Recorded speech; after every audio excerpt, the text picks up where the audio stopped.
हमारा दावा यह है कि सब चीज़ें उससे खल्क हुई, कोई चीज़ भी उसके बगैर पैदा नहीं हुई। लेकिन इसका क्या सबूत है कि ये सारी क्रिएशन, सारी मखलूक़ात और सारी कायनात उससे पैदा हुई है। मेरे वाजिबुल एहतराम बहनों और भाइयों, अगर मुक़द्दस मरकज़ से पूछा जाए कि खुदावंद यीशु मसीह की कहानी कहाँ से शुरू करेंगे, तो वो बड़े सिंपल अंदाज में बता सकते हैं कि खुदावंद यीशु मसीह ने दरियाए उर्दन पर यूहन्ना इस्तबागी से बपतिस्मा लिया और उनकी कहानी वहाँ से शुरू होती है। लेकिन अगर मत्ती से पूछा जाए, मुक़द्दस मत्ती से, तो वो कहेंगे नहीं, उर्दन से नहीं शुरू होती, ये तो इब्राहीम से शुरू होती है। और फरमाया कि इब्राहीम से इसहाक पैदा हुआ और इसहाक से याकूब पैदा हुआ और यूं ये सारी नस्लों के बाद यीशु मसीह उनसे पैदा हुआ। और यूं कहानी इब्राहीम से शुरू होती है।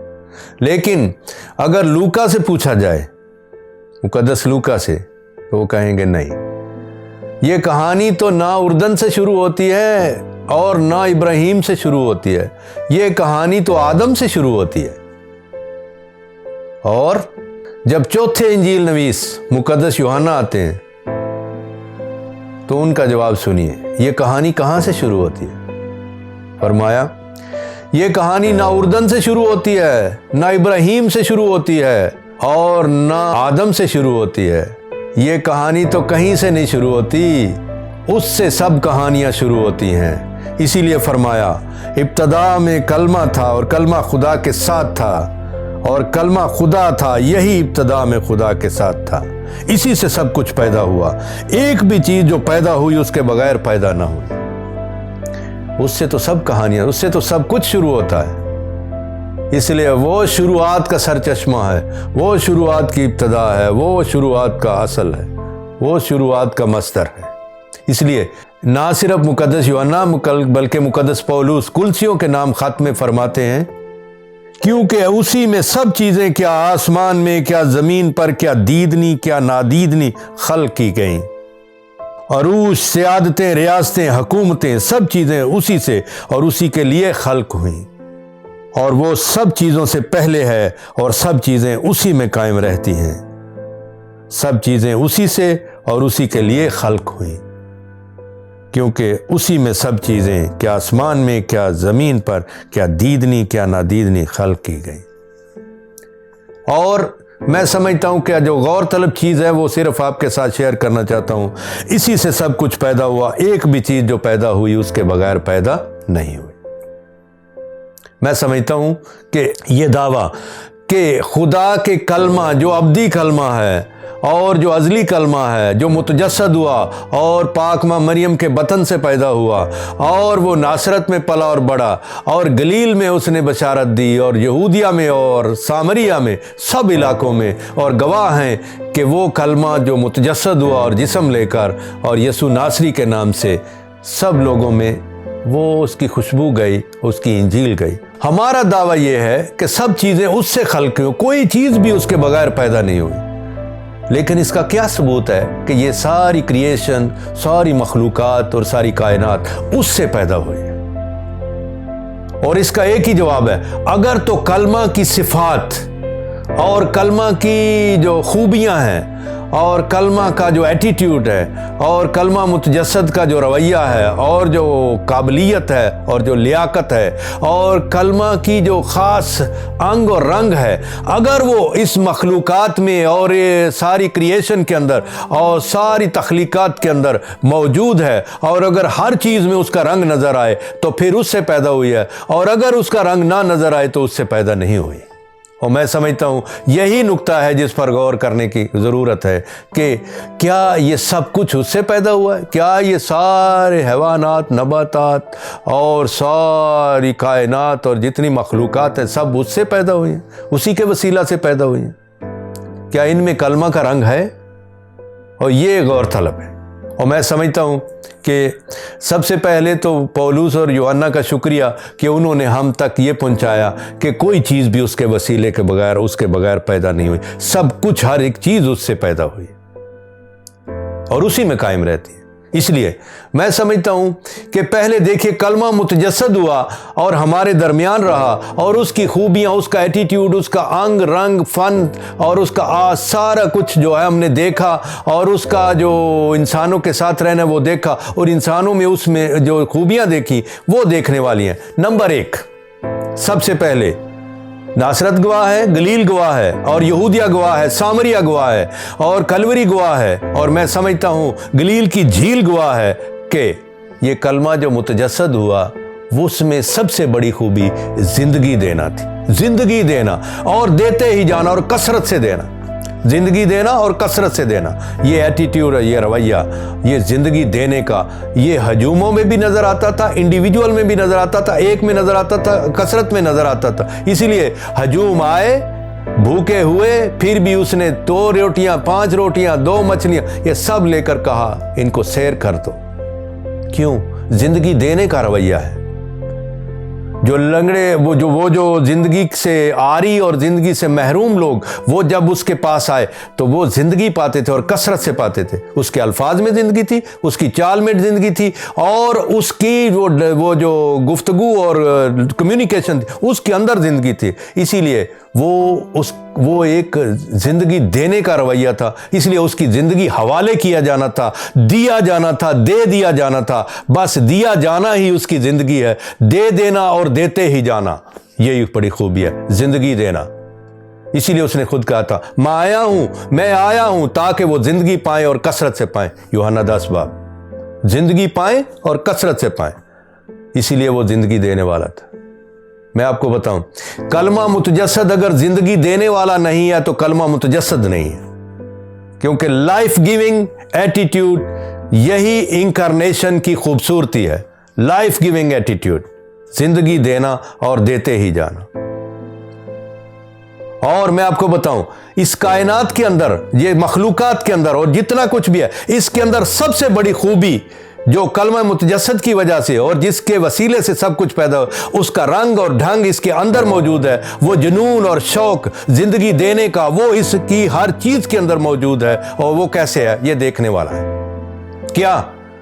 आप देखिए, इस कायनात की हर शय, हर चीज आपको पता है जिंदगी देने वाली है। सब जिंदगी देते हैं और दे रहे हैं। सूरज से लेकर वैसे तो कहकशाओं से शुरू कर सकते हैं, सूरज से लेकर सितारों तक, सैयारों तक सब जिंदगी दे रहे हैं। इसलिए सूरज निकलता है, रोशनी देता है, किरणें आती हैं, जिंदगी देती हैं। पानियों का काम है जिंदगी देना और देते ही जाना, पीते जाओ। दरख्तों का काम है बस जिंदगी देना और देते ही जाना, और बाकी बदले में कुछ नहीं लेना, जिंदगी देना, सिर्फ देते जाना।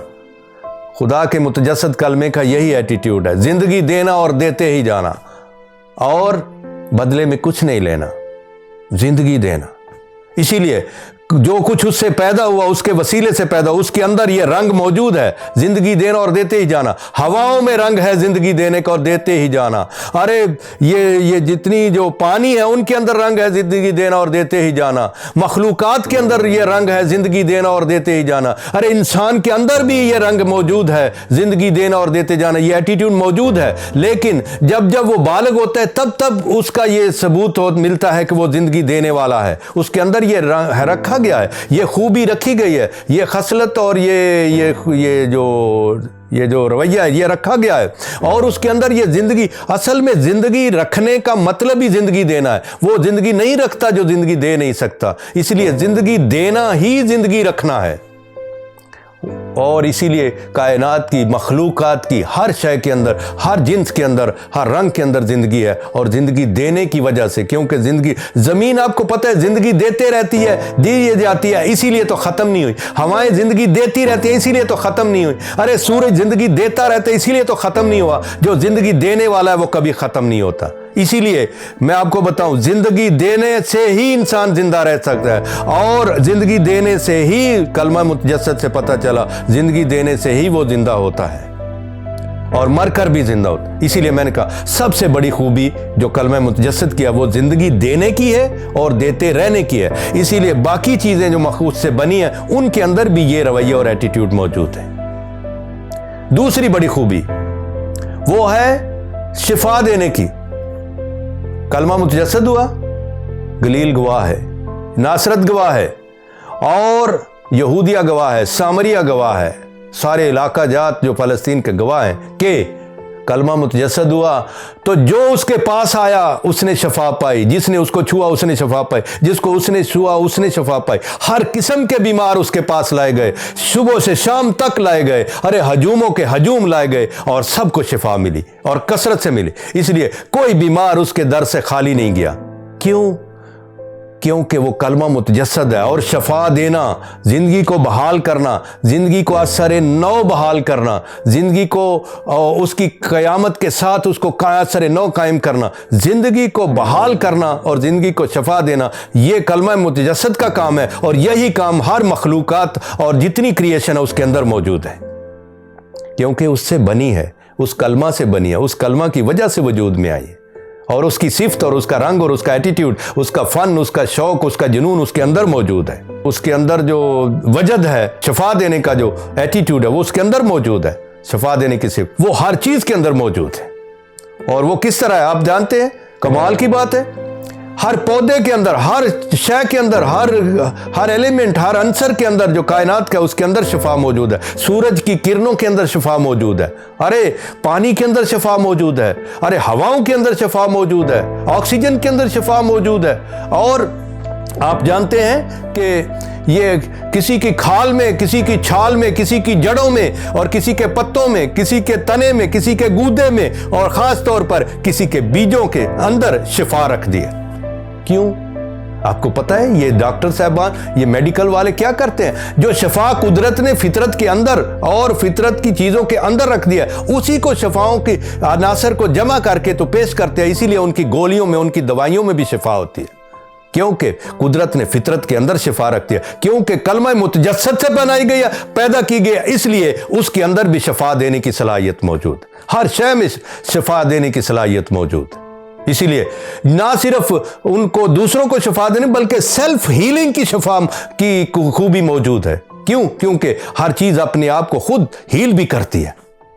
इसीलिए क्योंकि कलमा ने उसके अंदर, कलमा जिसके वसीले से सब कुछ बना है उसके अंदर ये रख दिया है। क्योंकि नासरत, गलील और यहूदिया और सामरिया, ये पढ़ के देख ले, बताते हैं कि शफा देने वाले को मसीहा कहते हैं और किसी को मसीहा नहीं कहते। मसीहा वो होता है जो शफा देता है। इसलिए मसीहा कहते, वो जैसे गालिब ने कहा था ना, इब्ने मरियम हुआ करे कोई, मेरे दुख की दवा करे कोई। इसलिए सच कहा था कि बस इब्ने मरियम हुआ करे कोई जो दुख की दवा करे, इसलिए कि शफा उसके पास है, शफा उससे मंसूब है। इसीलिए हर कायनात की हर चीज़ के अंदर अगर शिफा मौजूद है तो ये राज और ये करिश्मा है उसी कलमा का, जिसके वसीले से हर चीज़ पैदा की गई, बनी है। और तीसरी बड़ी खूबी कलमा मुतजस्सिद की, मौत में से होकर जी उठने को पहुंचना, मौत में से गुजर कर जी उठने को पहुंचना, यह कलमा मुतजस्सिद की खूबी है। मौत को अवॉइड नहीं करना, मौत में से गुजर कर जी उठने को पेश करना, जी उठने को जाहिर करना, जी उठा हुआ इंसान पेश करना। और ये उसने दिखाया। आपको पता है कौन मुर्दों में से जी उठा है? वही जिसका नाम यीशु नासरी है। कौन मुर्दों में से जी उठा? वो जो इब्ने मरियम है। कौन मुर्दों में से जी उठा? वही आपको पता है, वही जो अल मसीह है, जिसको मसलूब किया गया, वो तीसरे रोज मुर्दों में से जी उठा। इसलिए सोचिए, अगर ये खूबी कायनात की चीजों के अंदर रख दी गई है तो कहां से आई है? मौत में से होकर जी उठने में आना। और आपको पता है मौत, मरने और जी उठने का राज कुदरत ने, और ये शुक्रिया और उस कलमा मुतजस्सिद का शुक्रिया जिसने जाहिर किया, ये राज जो मरने और जी उठने का है उसने हम पर मुनकशफ किया, हम पर जाहिर किया, हम उसमें आए, हमने देखा। लेकिन सच्ची बात यह है कि उसने कायनात की तख्लीक के अंदर यह राज रख दिया है और यह हमें बताया है। पौलुस ने बहुत खूबसूरती के साथ उन्होंने बताया अपने खत कुरंतियों के नाम में, और मैं आपको पढ़कर सुनाता हूं बहुत खूबसूरती से। फरमाया, कोई इंसान पूछ सकता है कि मुर्दों की क़यामत किस तरह होगी, मुर्दे किस तरह जी उठते हैं या किस किस्म का बदन वो लेकर आते हैं? तो फरमाया, ऐ नादान, जो चीज़ तू बोता है अगर वो ना मरे तो कभी जिंदा नहीं की जाती, उसका मरना ज़रूरी है। हमारे खुदावंद ने खुद फरमाया, उन्होंने यूहन्ना की इंजील में फरमाया कि मैं अपनी मौत को इस तरह देखता हूं कि क्यों मुझे मौत में से जिंदगी नजर आती है, क्योंकि उन्होंने फरमाया कि देखो, दाना, गंदम का दाना जब तक गिरकर जमीन में गिरकर मरता नहीं है, वो बहुत फल नहीं लाता। ये उनका खुद कौल है। इसीलिए कि उन्होंने फितरत के अंदर ये राज दिखा दिया कि फितरत के अंदर मरने और जी उठने का राज मैंने रख दिया है। और कैसे पौलुस फरमाते हैं, अरे फना की हालत में बोया जाता है, बका की हालत में जी उठता है, जिल्लत की हालत में बोया जाता है, अजमत की हालत में जी उठता है, कमजोरी की हालत में बोया जाता है, तकवियत की हालत में जी उठता है, नफसानी जिस्म बोया जाता है, रूहानी जिस्म जी उठता है। क्यों? क्योंकि पौल बता रहे हैं कि अगर तुम फितरत और कुदरत और कायनात और क्रिएशन के अंदर तुम गौर से देखो और गौर करो, तो तुम्हें नजर आ जाएगा कि मरने और जी उठने का राज फितरत अपनी झोली में लिए फिरती है, अपने दिल में लिए फिरती है, अपनी सीक्रेट में, जमीन अपने दामन में ये राज लिए फिरती है। इसीलिए तो आपको पता है आज तक जिंदगी कई मौतें खत्म नहीं हुई। जमीन कितनी दफा आपको पता है बंजर की गई लेकिन जरखेजी खत्म ना हुई। आपको पता है जमीन कितनी दफा काश्त की गई सदियों में, कभी जिंदगी क्योंकि जिंदगी मरने और फिर जी उठने का नाम है। जिंदगी मरने और फिर जी उठने का नाम है। जो राज जमीन अभी तक लिए आ रही है, जो राज मखलूकात अभी लिए आ रहे हैं, कि जिंदगी का खात्मा नहीं हुआ इस सैयारे पर, इस जमीन पर। क्योंकि इसके अंदर वो सीक्रेट मौजूद है जो मरने से लेकर जी उठने तक है, जो मौत में से होकर जी उठने का है। इसीलिए पौल ने फरमाया, अरे जो बीज जमीन में गिरकर मरकर दोबारा उगता है, उसे उगना नहीं कहा, उसे कहा जी उठता है। वो जिंदगी दोबारा कसरत में आती है, ज्यादा खूबसूरती से आती है और ज्यादा फ्रेश और ताजा होती है, ज्यादा ग्लोरियस होती है, जलाली होती है। इसीलिए ये खूबी नेचर के अंदर, कुदरत के अंदर, फितरत के अंदर, हर मखलूकात के अंदर, क्रिएशन के अंदर मौजूद है। और ये सिर्फ गौर करने वालों के लिए है कि कलमा जिसके वसीले से हर चीज पैदा की गई है, कोई चीज भी उसके बगैर पैदा नहीं की गई।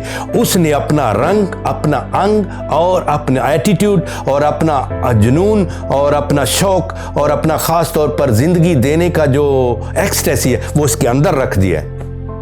और मैं समझता हूं यही वजह, अगर इंसान गौर करेगा, मेडिटेट करेगा, कंटेम्पलेट करेगा, तो उस तक पहुंचेगा कि ये राज उसके अंदर भी मौजूद है, ये राज उसके अपने अंदर भी मौजूद है। बस यहां पर सिर्फ गौर तलब चीज है कि जिस वक्त वो खुदावंद यीशु मसीह की मौत और जी उठना और उनका वो लाइफ जो बिल्कुल नासरत से लेकर गलील और गलील से यहूदिया और सामरिया, इन इलाकों के अंदर जो इंजील नवीसों ने पेश किया, अगर गौर से देखेंगे तो ये तीनों खूबियां बदरजा उत्तम होंगी। नंबर 1, जिंदगी देना और कसरत से देते जाना, जिंदगी देना और देते ही जाना और बदले में कुछ नहीं लेना।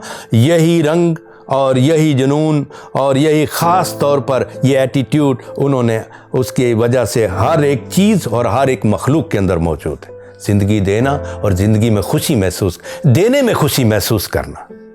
और जब कोई अपनी इस मंजिल को पहुंचता है तो भरपूर हो जाता है, भरपूरी पाता है। इसीलिए मैं समझता हूँ कि जब हम पढ़ते हैं ना कि सब कुछ उसके वसीले से पना है, कोई चीज़ भी उसके वसीले के बगैर पैदा नहीं हुई, तो ज़रूरी है कि हम देखें कि आया कलमा मुतजस्सद की जो ज़ाहिर हुआ, जो इंकशाफ हुआ कि खूबियाँ इसके अंदर मौजूद हैं, तो हम ये कायनात को पढ़ेंगे किताब की तरह, खुली किताब की तरह, और फिर हमें नजर आएगा ये कलाम सिर्फ किताब में लिखा हुआ नहीं, ये तो फैला हुआ है, ये तो जिंदा किताब के अंदर मौजूद। इसलिए जब हम पढ़ेंगे, गौर करेंगे, तो हमें नजर आएगा कि ये चीज़ें, ये हैवानात, ये इंसानियत और इंसान, और ये ख़ास तौर पर ये नबातात, ये दरख्त और ये सितारे, चाँद और ये सूरज, ये सारे सिर्फ चीज़ें नहीं, ये अफराद हैं। ये सारे अफराद हैं, ये बड़े ख़ानदान के अफराद हैं। वो बड़ा ख़ानदान ज़िंदगी का ख़ानदान है, वो बड़ा ख़ानदान उसका ख़ानदान है। इसीलिए वो जिसका खानदान है उसने हर एक को अपना ये जिंदगी देने का ये खूबी, सलाहियत और ख़ास तौर पर ये एटीट्यूड दिया हुआ है कि ज़िंदगी देने में नशा महसूस करोगे और ज़िंदगी जिस वक्त देते जाओगे आप ज़्यादा ज़िंदा होते जाओगे। हम भी इस फैमिली का हिस्सा हैं, हम सेपरेट नहीं हैं। हमने तकसीम सीखी है, उसने हमें तकसीम नहीं दी, उसने हमें इंटरकनेक्शन दिया है, हमें इंटरडिपेंडेंसी दी है। हमें पता है कि हम बाहमी जुड़त में हैं और ख़ास तौर पर हम बाहमी इन्हिसार में हैं। और ये हमारा बाहमी जुड़त और बाहमी इन्हिसार जो है ये ज़िंदगी का खासा है, ये ज़िंदगी की अपनी नेचर है। इसीलिए ये ज़िंदगी का कल्चर है, इसको समझना पड़ेगा। अगर इसको नहीं समझेंगे तो फिर हम आउट ऑफ लाइफ होंगे, हम आउट ऑफ प्लेस होंगे, हम ज़मीन पर रहते हुए भी अनफिट होंगे। क्योंकि ज़िंदगी का खानदान, ये फैमिली ऑफ लाइफ जो है, इसके अंदर रहना और हार्मनी के साथ रहना, यही सबसे बड़ा गोल है। इसलिए ये सीखने वाला है। इसलिए ज़िंदगी के किसी एक फर्द को ये देखो, अगर दरख्तों को कुछ हो गया तो हम गए, अगर पानी को कुछ हो गया तो हम गए, अगर ज़मीन को कुछ हो गया तो हम गए, ये सितारों की रोशनी नहीं आती तो हम गए। इसलिए ये जो ज़िंदगी का एक ये ऑर्डर है, इसके अंदर ज़्यादा पढ़ने वाला और देखने वाला है। इसीलिए कलमा मुतजस्सद को समझते हुए और ख़ास तौर पर कलमा जिसके वसीले से सब कुछ खलक किया गया, उसकी ज़िंदगी जो यसू नासरी है और जो अल मसीह है और जिसको मत्ती, मरकस, लूका और यूहन्ना ने बयान किया है, उसको देखकर समझ आती है कि ह्यूमन बीइंग्स को कौन सा एटीट्यूड लेकर इस फैमिली के अंदर रहना है। और इसीलिए मैं समझता हूं कि ये जो चीज़ें हैं, जिनको चीज़ें कहना गलती है, ये अफराद जो हैं, ये दरख्त भी अफराद हैं, ये पानी भी अफराद, ये सारे अफराद हैं एक ख़ानदान के। ये परिंदे अफराद हैं, ये जो जितने ज़मीन पर हैवानात हैं सब अफराद हैं इस ख़ानदान के। और सबका इस सबकी साझी ज़मीन है, ये सबका साझा घर है। जैसे हमारे पोप फ्रांसिस ने फरमाया कि ये सारी ज़मीन हमारा साझा घर है, हमारा मुश्तरका घर है और इसको हम सेपरेट नहीं कर सकते, कभी ये नहीं कर सकते इसको तकसीम करते जाए और ये सबका साझा है, ये सारी मखलूकात का साझा है, सबका इस पर हक है। इसी सारे को इकट्ठे इस घर में रहने का अगर फन ना आया तो ये इस घर की बर्बादी होगी। इसीलिए मैं समझता हूं कि ये जो मखलूकात अफराद है इस घर के और जितने भी मेंबरान हैं इस घर के, जितने भी, ये सबके पास पैगाम है। और ये समझो ऐसे नहीं है ये दरख्त खड़े हैं, ये पानी है, ये हवा है, ये पहाड़ हैं, ये नबातात हैं, ये हवानात हैं, ये सारे ऐसे नहीं हैं। इनके पास पैगाम है। और पैगाम कौन सा है आपको पता है? ये जो मैंने बताया, जिंदगी पाओ और हमसे जिंदगी लो, हमसे शिफा लो और ख़ास तौर पर हमसे मौत और जी उठने का राज सीखो। और मैं आपको बताऊं, इनके पास पैगाम है। दरख्त ऐसे दरख्त नहीं, उनके पास पैगाम है। पानी के पास सिर्फ पानी नहीं, उसके पास मैसेज है। ये पहाड़ ऐसे पहाड़ नहीं, उनके पास मैसेज है उसके पास, और वो मैसेज ही तो डिस्कवर करने वाला है। ये बड़े अल्फ़ाबेट्स हैं, ये अलफ़बे पे है खुदा की लिखी हुई, ये जितनी मखलूकात और जितनी कायनात है, इसी अल्फ़ाबेट्स है, इनको पढ़ना सीखना है और फिर तुम उसके अंदर का मैसेज डिस्कवर कर सकोगे। फिर तुम जान सकोगे कि इसके अंदर क्या रखा है। दरख्त सिर्फ दरख्त नहीं, वो उनका पैगाम है, जिंदगी देना और देते ही जाना। जिंदगी लो, ये लो खाओ, ये उनका मैसेज है। ये लो खाओ, ये लो खाओ। ये अपना फल देते हो कहते हैं ये लो खाओ। पानी कहता है ये लो पियो, मुझे पियो। मुझे दरख्त कहते हैं हमें खाओ। जमीन कहती है मुझे खाते जाओ, खाते जाओ। अरे ये उनका मैसेज ये है, ये लो खाओ, ये लो खाओ। और आपको पता है इस कायनात के अंदर सिर्फ इब्ने मरियम हुआ है जिसने कहा है ये लो खाओ, ये लो मेरा बदन है, ये लो खाओ, ये लो पियो, ये मेरा लहू है। क्यों? क्योंकि उसका मैसेज और कायनात का मैसेज एक ही है। उसका मैसेज और कायनात का मैसेज एक है, ये लो खाओ। कायनात को भी यही आता है, ये लो खाओ। कायनात के हर फर्द को ये आता है, ये लो खाओ। इंसानों, तुम कब सीखोगे ये कहना कि जिंदगी देना ही जीना है, जिंदगी देना ही जीना है, ये लो खाओ। कभी जिंदगी में ये कह दिया करो, ये लो खाओ। सच्ची मुची अपने हाथों से कह दिया करो, ये लो खाओ, और तुम फिट हो जाओगे, फिटेस्ट हो जाओगे। क्योंकि इस जिंदगी के अंदर फिट होना ये सबसे बड़ी मंजिल है। और मैं आपको बताऊं, जो इस जिंदगी को सीरियस नहीं लेता, जो अभी जी रहे हैं, फिर उसको अगली कैसे दी जाएगी? जो इस जिंदगी की कदर नहीं करता उसको अगली कैसे दी जाएगी? जो इस जिंदगी की कदर नहीं करता, ये किसकी दी हुई है? ये किसी और अरे गहरे की दी हुई है? नहीं, उसी खालक की दी हुई है जिसकी मरने के बाद भी दी हुई जिंदगी है। इसलिए जो इस जिंदगी को नहीं समझ सका वो अगली कैसे समझ सके, जो इस जिंदगी की कदर नहीं करता उसको अगली। इसलिए इस लाइफ की कदर करना सीखिए, वो लाइफ जो इंटरकनेक्टेड है, इंटरडिपेंडेंट है, वो जो बाहमी इन्हिसार में है और बाहमी जुड़त में है, वो जिंदगी जो हमारी दूसरों के साथ जुड़ी हुई है। लेट्स लिव ऑल टुगेदर, आओ सब मिलकर जिए और जीना सीखें। अगर दूसरे तुम्हारी वजह से जिंदा हैं, आप जिंदा हैं। दूसरे तुम्हारी वजह से खुश हैं, आप रियली शादमान हैं। अगर दूसरे तुम्हारी वजह से शिफा पाते हैं, आप रियली मसीहा हैं। इसलिए कि तुमने उस कलमा से मसीहाई पाई है जो दरअसल कायनात में उतरी है और सादगी से आई है, चरनी में आई है, और आपको पता है वो गलील में सुनाई दी है। और इसीलिए तो आपको पता है नेचर कितनी खुश है कि वो पानियों पर भी चले तो पानी खुश हैं, वो मछलियों की तरफ हाथ करे तो मछलियां चली आती हैं, वो परिंदों को देखे तो परिंदे चले आते हैं, वो ये जंगली शोषणों को देखे तो वो खुश होती हैं। क्यों? क्योंकि मैं आपको बताऊं, सच्ची बात यह है कि ये कायनात की हर शय उसके साथ हम आहंग है, जुड़ी हुई। इंसान तुझे हम आहंगी सीखना है, सीखो।